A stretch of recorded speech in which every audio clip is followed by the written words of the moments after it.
Yo, what's up, sports fans? It's Max Ryu again. Well, first of all, to conclude my latest video in which I talked about the Cleveland Cavaliers, I would like to refer back to the Cavaliers of the mid 80s until the late 90s.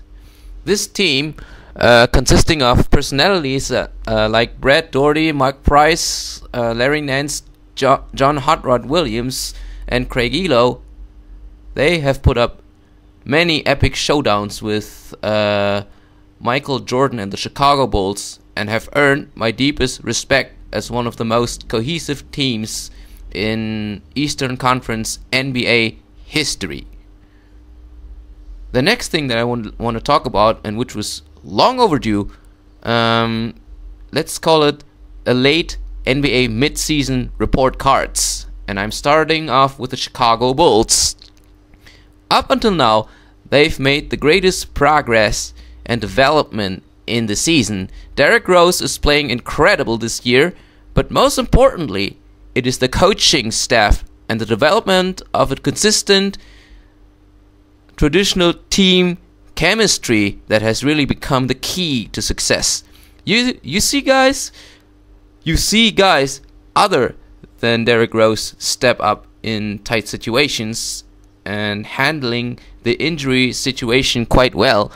My buddy Bruce Blitz said it all along in the last few weeks. Team defense was what boosted and kept them up at the top 3 of the NBA. And it is such a joy to watch this youthful and yet disciplined team play under coach Tom Thibodeau, a successor of the Doc Rivers school. Derrick Rose's supporting cast is doing a great job to support their leader. Period. The Bulls deserve a clean-cut A for their mid-season. Next, the San Antonio Spurs. It's not much to say. If you follow the Spurs over the years, and despite having their ups and downs in the seasons before, their core has remained surprisingly intact.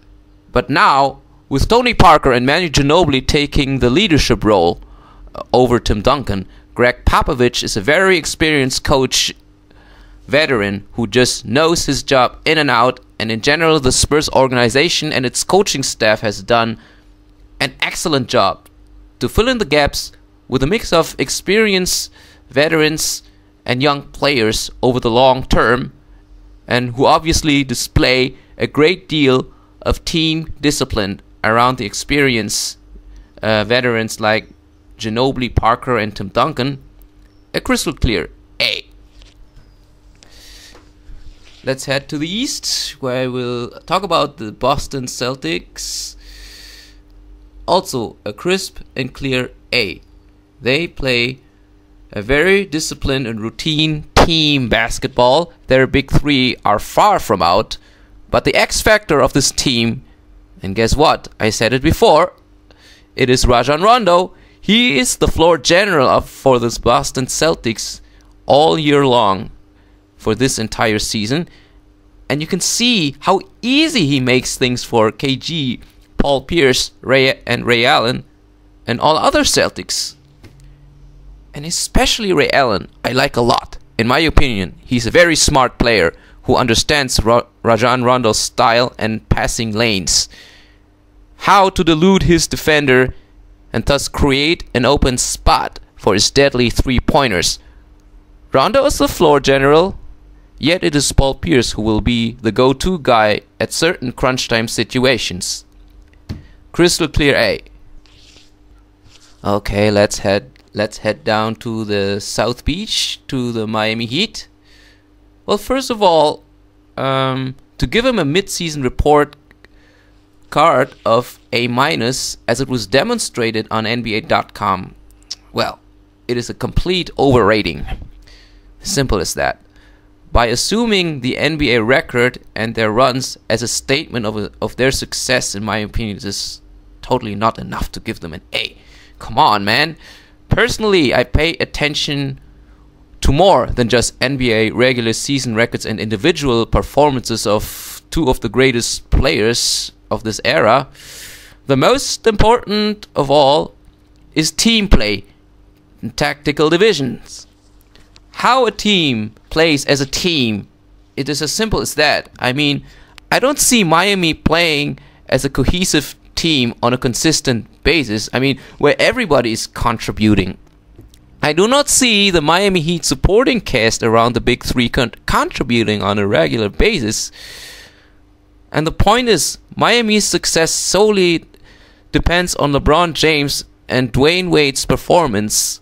I mean, take a look at that, man. They have to score 30 to 40 points at least in order for their team to win. I've been saying it for months. They have to take care of everything, including and especially in the playmaking and creating for their supporting cast. Well, let's get back to the supporting cast. I don't know, man. Eric Spoelstra has a heck of a job to do to play with a 3-man, 4-man team in order to compete with the NBA elite. As I said before, it's not gonna become any easier anymore, especially during this period. Like at the beginning of the season. Okay, Mario Chalmers is becoming more consistent these days, but that's about it. What more can you expect from the other players? Eddie House and Mike Miller, which I would consider the only other effective players on the team, do not perform well on a regular basis. I mean, give it a thought, Miami Heat fans. The Heat supporting cast, especially at this moment, is playing really below the standards of an NBA elite team, and it will become very evident and exploited come playoff time. I don't know, man, Coach Spo. You gotta figure something out with your 3-man team. I give Miami a B+ at best, because I would say A+ for LeBron James and Dwayne Wade, and a C for their supporting cast. Is that fair enough? Does it make sense? Well, unless these two players play like crazy, unless these two players play crazily insane out of their minds for 16+ playoff games and non-stop for 40+ minutes like a Japanese Shinkansen bullet train express, I, like my buddy Bruce Splits, do not see them winning a championship this year. Okay? Last but not least, the Lakers. Yes, they're getting pretty old.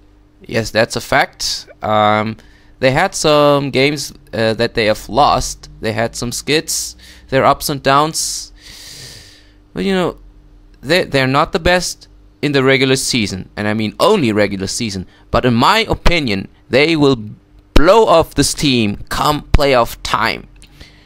But for the time being, to have Andrew Bynum as the only player below below age 30 in the starting lineup perform consistent, it is a huge burden reliever for Paul Gasol, who ran out of steam during his absence at the beginning of the season. Well, by all respects, Mr. Bruce Blitz, as overrated as you see Kobe, in my opinion, he's still one of the best players in the NBA in this era.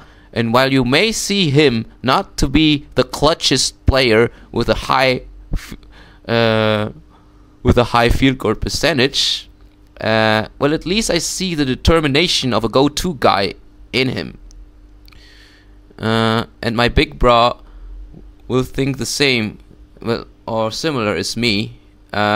So again, by all respects, Mr. Bruce Blitz, I don't want to argue with you over such a minor matter like Kobe Bryant, okay? Kobe has won 6 championships.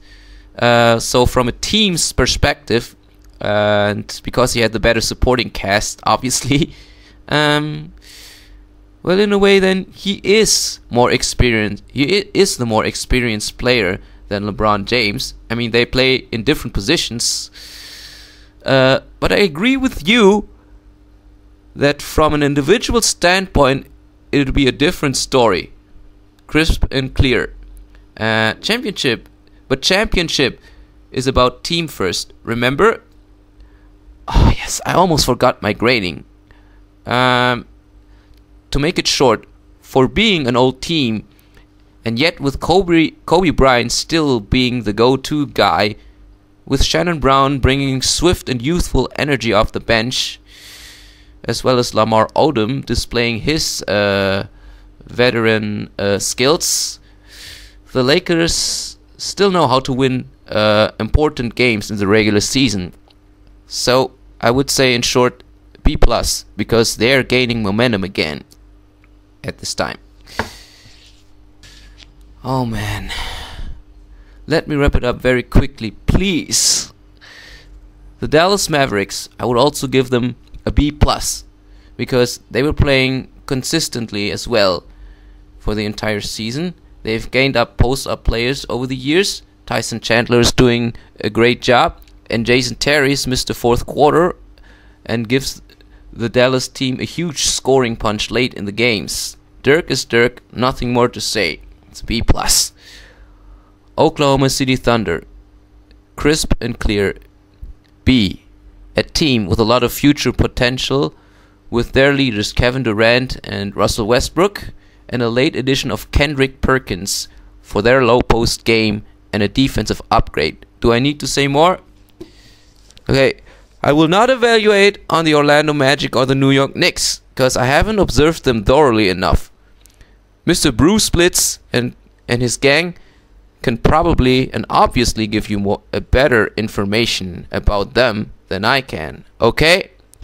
Yo Bruce, what's up? In response to your latest video, I want to conclude following. Man, who's gonna argue with you now, man? That was quite a tough and bold statement, crisp and clear. You've made your point in such an indisputable manner to everyone. I cannot do more than agree with you, Chief. I'm gonna go out for lunch now. I'm out, guys. I'm Max to you.